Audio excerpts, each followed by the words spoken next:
দূর থেকে তাকালে মনে হয় পাহাড়ের গায়ে আঁকাবাঁকা সোনালি সর্পিল রেখা যেন প্রাকৃতিকভাবে আঁকা হয়েছে, কিন্তু না, এটি মানুষের হাতে গড়া এক বিস্ময়, যার নাম চীনের মহাপ্রাচীর।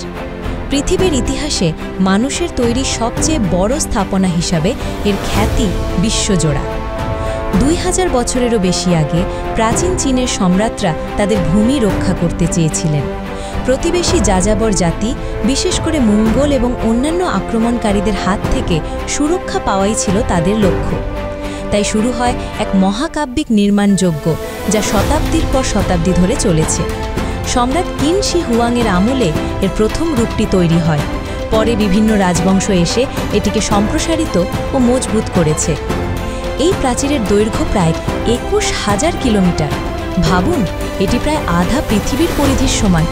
এটি পাহাড়, নদী, মরুভূমি, উপত্যকা সব কিছু পেরিয়ে এগিয়ে গেছে। ইট, পাথর, কাঠ, এমনকি মাটিতেও এর কিছু অংশ তৈরি করা হয়েছে। প্রতিটি ইট ও পাথরের পেছনে আছে অসংখ্য শ্রমিক, সৈনিক, কারিগর এবং সাধারণ মানুষের কঠোর পরিশ্রম ও ত্যাগ। চীনের মহাপ্রাচীর শুধুমাত্র একটি প্রতিরক্ষা ব্যবস্থা ছিল না, বরং এটি ছিল প্রাচীন চীনের শক্তি, ঐক্য এবং দৃঢ় সংকল্পের প্রতীক।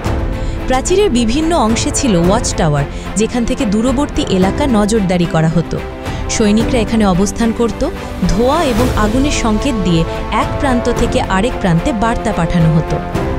আজ মহাপ্রাচীর আর যুদ্ধের প্রতিরক্ষা দেয়াল নয়, বরং এটি বিশ্বের অন্যতম জনপ্রিয় পর্যটন কেন্দ্র।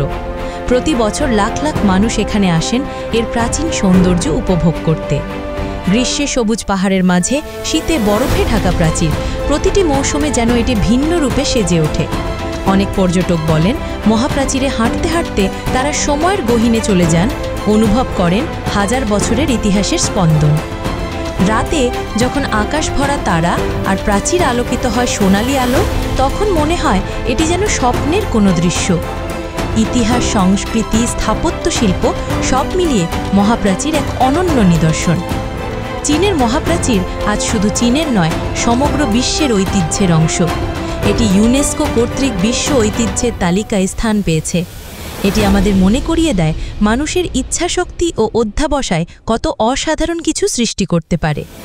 হাজার বছর আগে সেই শ্রমিক ও সৈনিকদের কথা মনে করলে আমরা বুঝতে পারি এই প্রাচীর কেবল ইট পাথরের সমষ্টি নয়, এটি মানুষের স্বপ্ন, ত্যাগ ও পরিশ্রমের এক জীবন্ত সাক্ষ্য।